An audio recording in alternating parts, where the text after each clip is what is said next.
We have lived largely well above our means due to the good graces of our foreign creditors, and that's coming to an end. And what does it look like? I think it's a frightening thing. This is Kaiser Johnson with Liberty and Finance, and these are the Miles Franklin Weekly Specials for July 8th through July 15th, 2024, while supplies last. First, we featured 2024 American Silver Eagles at just $5.95 over spot. Next, we have backdated gold 1/10-ounce Eagles at $39 over melt per coin. And finally, we're offering Dealer's Choice Constitutional Silver half dollars at $2.50 over spot. To order our specials or any of the many other options we have available, call us at 1-888-81-LIBERTY.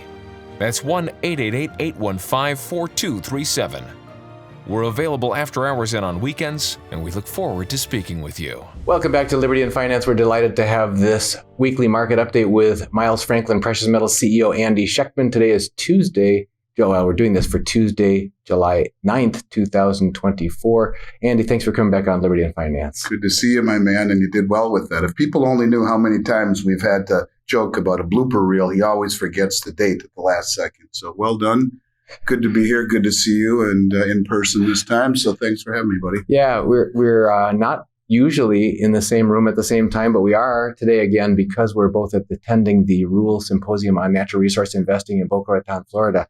And if you haven't signed up to attend, you can't attend in person anymore because it's already going, but you can still get on for the virtual event, and you'll have access to all of the recordings of all of the speakers and all of the exhibitors' talks from now through the end of 2024 to really understand in depth what Rick Rule has been talking to us about at a high level for some time now.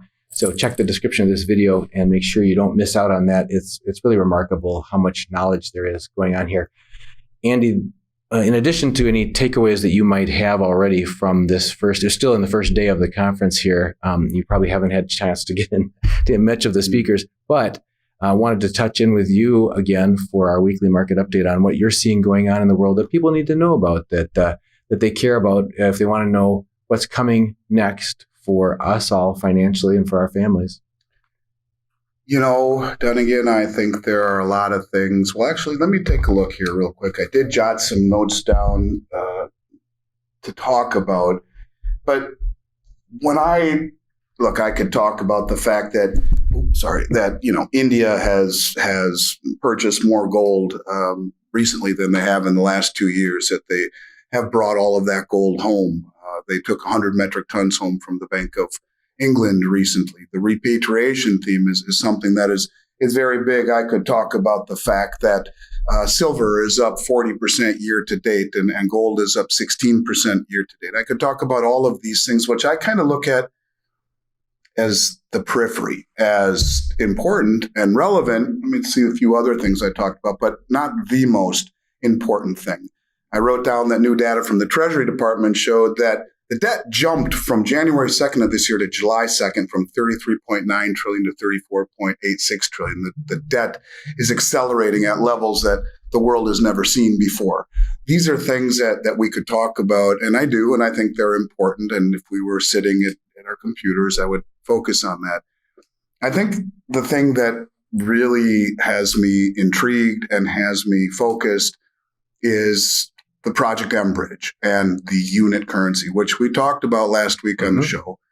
To me, this is connecting of the dots that I've been trying to put together for a very, very long time, where we have the BIS behind the Project M Bridge, along with China, Hong Kong, Thailand, and the United Arab Emirates, in a system that is not compatible with US dollars. We have Saudi Arabia, the largest producer of oil in the world, who is now signed on as a full participant to Project M Bridge in a system that is not compatible with US dollars. We have Dilma Rousseff, the head of the BRICS New Development Bank, who says, in principle, we've agreed upon a new settlement currency, if you will, called the unit.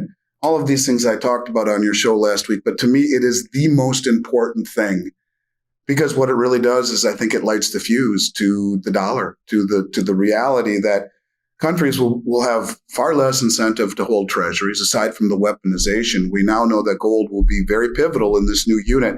And if you read the white paper on the unit, it says the gold that each nation uses for the unit tokens will be held within their own borders and audited, of course, but held within their own borders, pulled out of circulation, put into an escrow account within their own borders. And when we see not only the massive accumulation done again that we've been seeing, but like you said, the Bank of India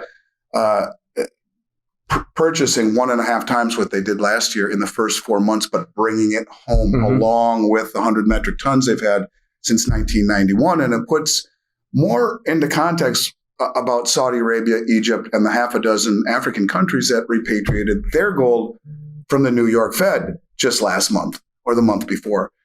These two locations, the New York Fed and the Bank of England, would give immediate access to the COMEX and the LBMA, respectively. And so when we see these things happening, I talked forever about de-dollarization and about the BRICS and Saudi Arabia and all of these things coming together. What we are now seeing are these pieces being put together. And I don't think the all at once moment is upon us, but certainly the little by little is getting faster. And I think people need to understand, and I would strongly suggest researching the Project M Bridge and researching and reading the white paper for the unit, because to me, it really exemplifies and puts together what is important. And that is something that I continue to beat over people's head, because to me, nothing else is as relevant as and as important as finding a new system, which seems to be being thrust upon us here, like it or not. I think it's happening. You've talked to us, even at the conference last year, you talked on the main stage podium about the key and pivotal role that Saudi Arabia has always played in the U.S. and the petrodollar system globally. And that was a important piece of the puzzle that many had missed up to that point. It sounds like things have moved quite a bit farther, and not only Saudi, but also the UAE joining BRICS and both announcing trade outside the dollar. And then this is the other thing you've talked about, is that at the beginning of the last year after the Johannesburg conference, about less than a year ago, you said that there were like 200 meetings scheduled, specifically targeted at making sure that they come back to the next annual meeting with proposals for what should be a settlement currency, et cetera. It sounds like those expectations that you were warning us about are in fact coming into place. And the implications of that are potentially massive in terms of the role of the U.S. dollar. What is your understanding of what the impact would be to the U.S. Treasury bonds and the U.S. dollar should all of these countries that are growing in number pivot away to this new M-Bridge and unit system from the U.S. Treasury and the U.S. dollar? Well, first of all, it's important to mention that M-Bridge supports cross-border payment of local currencies, of central bank digital currencies. And part of this infrastructure people push back on is the bond market and the fact that these countries don't have enough unity with one another to have a common currency.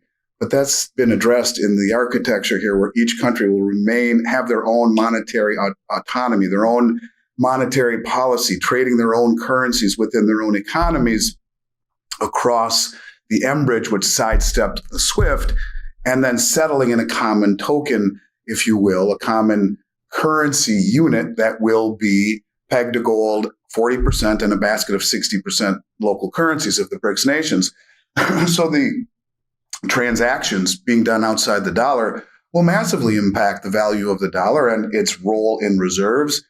And when you realize that the bond market has paled in comparison to gold over the past 25 years by a factor of 100%. In other words, 10-year Treasury has done half as good as gold has for the past 25 years, but with no counterparty risk.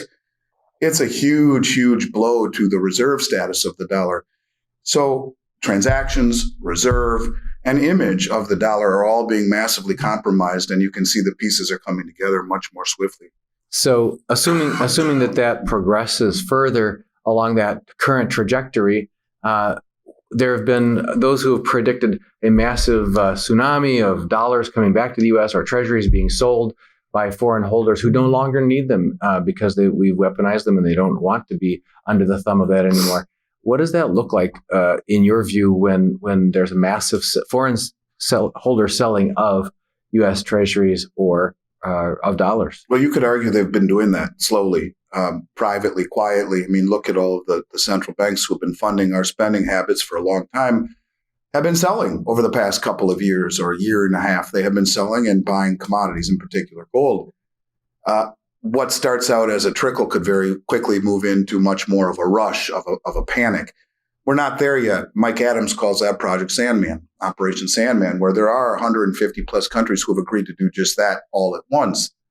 But taking such an aggressive step to do something like that, in essence, cuts off your nose to spite your face until things are aligned. James Rickard has a very interesting take on this, and he talks about having mass adoption in order for this to really, really work.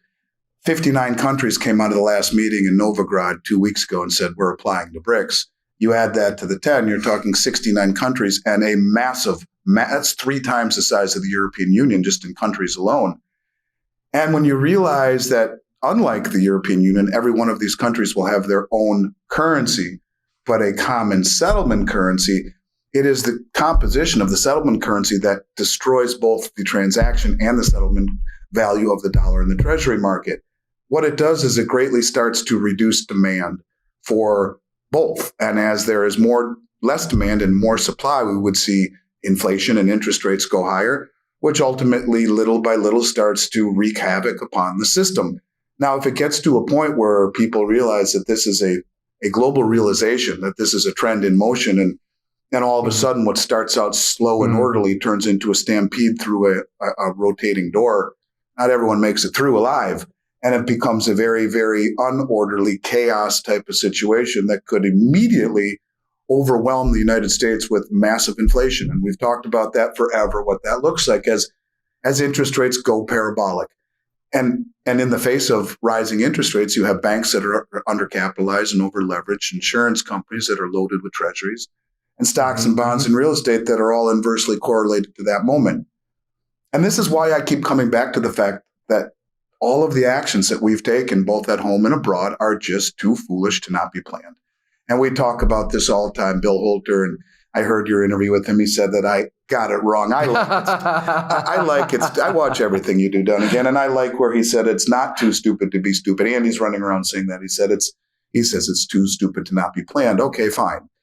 I think it is. I mean, you have to ask yourself, how could we let these things happen, let alone more? It's bad enough what we've done around the world with weaponizing the dollar, being hypocritical in the eyes of many of the countries in the global south and east.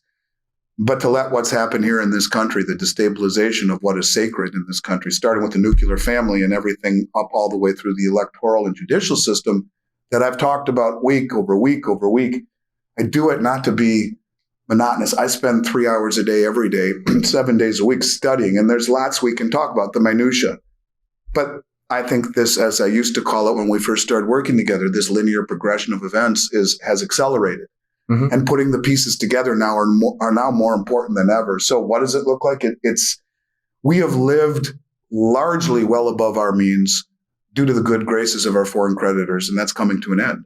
And what does it look like? I think it's a frightening thing when you realize that inflation is going to continue and probably much worse. And you take everything out of the equation and just say we have 150 trillion in unfunded liabilities. Who's going to pay for that? How? Let alone the massive immigration problem that isn't calculated by the Congressional Budget Office, who said that in less than 6 years, every penny that we take in income tax receipts goes just to pay mandatory entitlements and the interest on the debt. Remember, military spending is discretional. Who pays for that? How do we maintain our supremacy around the world when we have to borrow money to fund our military and borrow money to keep the lights on, borrow money just to pay what we've already borrowed? It's a bad situation getting worse. So I don't know when that all at once moment happens, Dunagun. I think in a world of probabilities, it happens quicker than most people would ever think possible. And it happens in a way that catches most people completely off guard. I always say you can't get out of the way of what you don't see coming. But what I will say this, the little by little is easily dismissive in a world of instant gratification because it's taken a long time. And if you're not paying close attention, certainly if all you do is watch mainstream, you don't see any of this. But I think what will catch people off guard is just how fast the all at once is. And there will be that all at once moment And maybe we're a few years away. Maybe we're a few days away.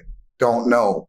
But I will tell you, to not prepare for the inevitability of a change in standard of living in this country would be the biggest mistake I think people would make in the coming months and years ahead. Yeah, when you described the acceleration of this rush into, for example, BRICS membership and divesting of the U.S. dollar and U.S. treasuries, I'm reminded that with about 6 months ago, I could be roughly off on that, but we had Putin give a speech talking about those who are paying attention should consider getting out of their dependency on dollar-denominated debt, that sort of thing. We had an African head of state saying similar things. People should really take a look. He says this is no longer a reasonable and responsible place for people who are paying attention to keep their funds. And that was like 2 data points half a year ago. And now you've got how many countries just signing up? 59. 59. So it's like this rush, this stampede into the BRICS as people are,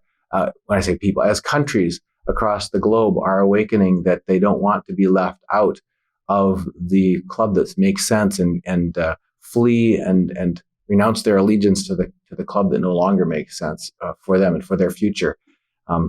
We've been about being aware and prepared since we started in 2013, and it sounds like these countries are becoming aware and trying to make a move so they can get prepared. Whereas I'm deeply concerned about the other thing you mentioned. You were rattling off things like people who are investing in savings bonds and treasury bonds and buy and hold in the stock markets. And if the interest rates spike because of the foreign selling of treasury bonds, and that'll tank the stock market. So the thing and the bond market. So things that people are depending on for their retirements. And you didn't mention pension plans, but same thing. Those are built on, these defined benefit plans are based on models that assume 7% per year of increase marching forward, monotonically upward in the value of U.S. bonds and that sort of thing. And if that suddenly reverses to the downside for both the bond market and the stock market, and that's also what Gregor Mannarino has been warning us about for years. He's been warning us. He says the market will continue to go up until it doesn't, and when it doesn't, you'll first see it in the bond market. You'll see uncontrolled rises in the interest rate on the bond, not set by the authorities, but set by the market. Well, and think about it. What's the pushback that you get from most people, the dollar bulls, that who's going to trust all of these countries? Well, first of all, the system that they set up allows everyone to be autonomous, have their own system, and trade in a currency, a settlement currency that inspires trust and confidence because it's redeemable and very transparent. And what is the other? Who's going to trust these countries? China. Who's going to trust us anymore? And why would any of these countries want to sell their energy or their commodities or their goods to a country that has chosen to inflate their currency the way we have, creating $1 trillion in debt every 100 days? A country that has chosen to weaponize the system, if not aligning ideologically. It's as if they're trying to do this, because if you think about it, the bond market has lost a lot of its credibility, certainly a lot of its trust. And as Putin said in the meeting 2 weeks earlier in St. Petersburg, that Bretton Woods system is dead and the dollar is backed by nothing but trust or confidence in the system. And you look at this system and say, where's the confidence? It took 200 years to create the first $1 trillion in debt. We're doing it every 100 days. And, to say that, to call it anything other than outright theft of the Russian treasuries and then use the proceeds to give to the Ukraine in the form of weapons, it's insanity. And so when you talk about what will this look like, I know I keep talking about the same stuff over and over and over again. I try to bring the relevance each and every week about new things that add to the story. But I just want people to understand, to me, there is nothing more important at all. It's like you're heading straight to over a bridge that's out and you run over a nail. Well, you don't worry about the nail when you're still going 80 miles an hour and you're almost at the bridge. Yes, you can talk about the nail. Sure. It may be a little bumpier ride until you get to the, but I think, to me, that's the only thing that really matters. And to see the acceleration, to see, to see Dilma Rousseff come out and say, in principle, we've agreed on this. We'll have a big meeting special for this in September that will then be brought to the big BRICS meeting in October. We're right there. And then the election. in November. And when you see what happened in France last night, where, there's all sorts of rumors that Macron did certain things by not allowing the right parties on the right to take part in the electoral process in a fair way. And now he's in power again. And you look what happened to the city of Paris, which literally they were attacking the police. And these are the people that won the left. And we're entering a period of time where I just think that things are going to become very, very, very interesting over the next 120 days, over the next several weeks and few months. Things are getting real, I guess, is all I can say to you. And I don't know if it's ever been more important to be a contrarian, I think, than it is now. Yeah, I just got off an interview with constitutional attorney Dr. Edwin Vieira, and he was laying out what I would refer to as presidential chaos ahead, where he said, if this happens, we end up in a mess. If this happens, we end up in a mess. If this happens, we end up in a mess. If this happens, he was looking at all these different scenarios playing out and just the unthinkable likely outcomes that can happen on many of those paths. It doesn't look good from this path forward for the next half year or so. And then where does that leave us for the next 4 years, et cetera, for the U.S. presidential and U.S. Civil unrest, et cetera.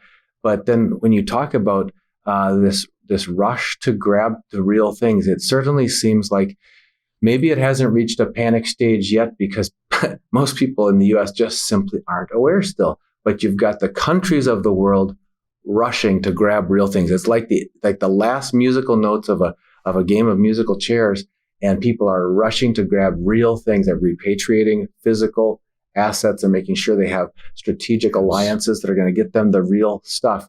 And where is the U.S.? So I would emphatically underscore for our viewers and listeners, just as we have been saying since we started in 2013, is to take prudent and responsible action to safeguard our family's wealth and well-being by having the assets, the real assets, the physical assets that you need to weather the storm ahead.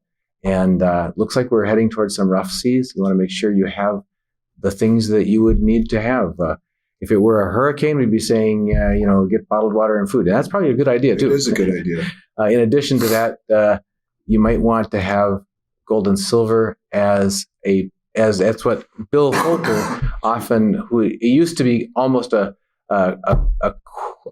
quip retort when people would ask him what percentage of their financial holdings should they hold in gold and silver, because the traditional advice is in times of relative stability, 5 to 10% or 20%. I think the Ibbotson report is 16.5%, something like that, is a responsible hedge for the rest of your portfolio.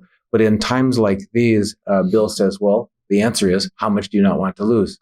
And it sounds like a flippant answer until you start soberly thinking through the implications of what you've just described. Well, Bill also talks a lot about what's coming will be a massive contraction in credit, just like an expansion in credit with all of the easy money and low interest rates was very bullish for the system. It will be equally, if not exponentially, more bearish. And if you realize when you talk about preparing, even in terms of food and water, how much credit is used to bring goods to the marketplace, it's extraordinary. Everyone who touches it, from the truckers to the producers to the bottlers to everyone, they're all on credit.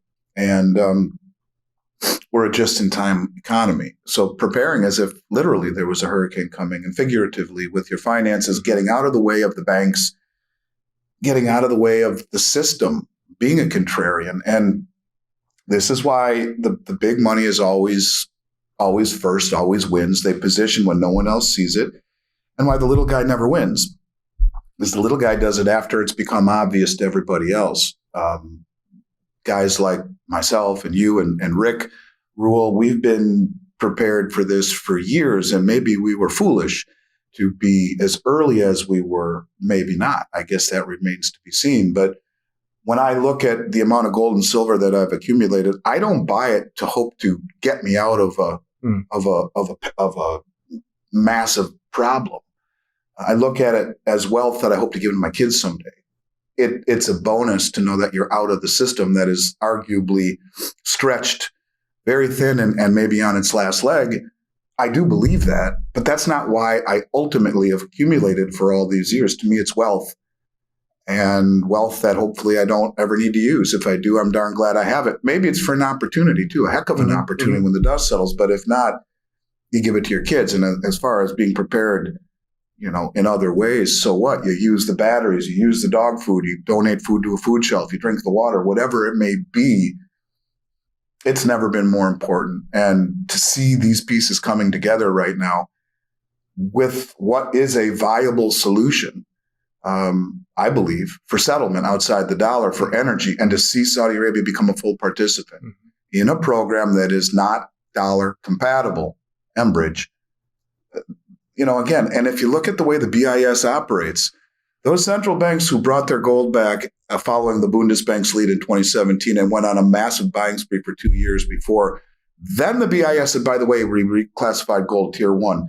You don't think they knew about it? Of course they did. Just like they're all being told to buy gold and bring it home now, because the new BIS system is Project Enbridge. And the unit, which is traded on Enbridge, allows for the gold, which will be the major backing component, to be held within their own borders. If you don't see that as being wholly relevant and as a substitute for the U.S. Treasury and as a substitute for the U.S. dollar, certainly the beginning seed anyway, to see how fast it manifests and how fast it grows. And I guess that remains to be seen. But to ignore what it really truly is, and here again, most people would have no idea what this is, Dunagun, because no one's talking about it. I am, few others are, and I spend hours digging. You got to go to websites across the globe to find this information, but it's all go to the BIS website and look at Enbridge. Yeah. And if you do take the time to prepare, I think you have, it's not just about survival. You can actually get in front of this and put yourself in a position to take advantage of opportunities when others won't. And it's sad that's the true reality of it, but I'd rather know what's coming and have a chance of not just surviving, but even doing okay, thriving when others get run over by this. It's not what I wish for. It's just a sad reality of it. Yeah, and it's distressing to me still that even after all we've been through in the last 4 years, where I frankly agree with James Rawls from survivalblog.com, where he says we're living in the age of deception and betrayal. He says invest accordingly, relocate accordingly, and prepare accordingly. The idea being that a lot of people respected the office of those who were in the advice giving and policy setting role over the past 3 to 4 years. And a lot of them feel like they got hurt by not trusting their gut, or they said, how could this be what it was really going on when we weren't being told this by the authorities? Well, now here it's happening again. People talk to their family members, people who are in the awareness community and the preparedness community, talking to their family members, families say, how can it be so bleak on the dollar and the banks and all this? We would have been hearing about this from the official sources. We would have been hearing about this every night on the news. And it's like, okay, people have good hearts. They believe that in the proper world, if the media were upholding their journalistic duty, and if our elected representatives and leaders were upholding their duty as public servants to inform the public of what we really need to know, that, yeah, we would be hearing about this every night in the evening, but we're not. Right. And so they say, how can it be true? But realistically, we've been through enough, I think, in the past 4 years to realize really important things can happen that are not in our best interest, and we're not being told about them from the official sources. So, 100%. And you know what, Dunagun, I love that you get it, and I love your commentary, and I could go back and forth with you on this all day because I know it comes from the heart, and it does from me too. And I hope we're making a difference. I really do. But I just want people to understand that in all of the years I've been talking about this, I've never been more convinced that we're getting close to that moment where things get real, where there's an awakening in this country. Don't know what triggers it, but you can see the acceleration is real, very, very real. I know you want to talk about. I was going to bring up, just because we're about to wrap, just make sure we hit. Sounds like we got carryovers on most of our specials from last week. Yep. $5.95 over on the 1 ounce 2024 Silver Eagle. $2.50 over on junk silver $half, which are typically much harder to come by than the quarters and the dimes. $39 over melt on random your 10th ounce gold eagle. One of the things I like about the gold eagle, by the way, let's just use the 1 ounce for simplicity's sake. A lot of people say, well, it's not 24 karat gold. It's not as good as to Maple Leaf, right? No, wrong. It has a full ounce of 24 karat gold in it, plus 1/10 of an ounce of alloy, silver, and a little copper, which gives it strength. And so, to get a coin like a 1/10 ounce eagle, which you would hold and trade and give or whatever, the 22 karat, even though the 1 ounce coin has 1 ounce of pure gold, the net weight is 1.1 ounce, but the purity is decreased to 22 karat, still has the same amount of gold in it. So the 1/10 ounce coin has the same amount of gold that a 24 karat 1/10 gold coin would have. This one just weighs a little bit more. But from a standpoint of trading, the best. If I could buy one coin where money meant nothing in gold, it would be the 10th ounce eagle. I would load up on them in bullion, because I just think that they are the most flexible, give the most utility, and they're very, very, very sought after. So I love the 10th ounce eagle. You don't need to pay extra money for the 24s until we sell out of the back dates. That's the best value. Yeah, just so people have a proper expectation about that, they're about the size of a dime, roughly, the 10th ounce eagles. All the detail of the engraving is still there. You can still see and read everything that you could on the large 1 ounce eagle, but they're smaller, which gives them a lot more utility in terms of smaller purchases. Because in the current market, if they're a little over $250 each or something like that, depending on where gold spot is at on that day, that's a lot more flexible asset to have in your possession than a 1 ounce gold eagle, which is worth almost $2,500 or so. So that's a good one to keep in mind. And that statement that people sometimes misunderstand about, they say that the Canadian or the British or the Austrian or the Australian are all better because they're pure gold. It's intentionally starts with the same amount of pure gold, and they intentionally add additional alloys on top of that for hardness and durability.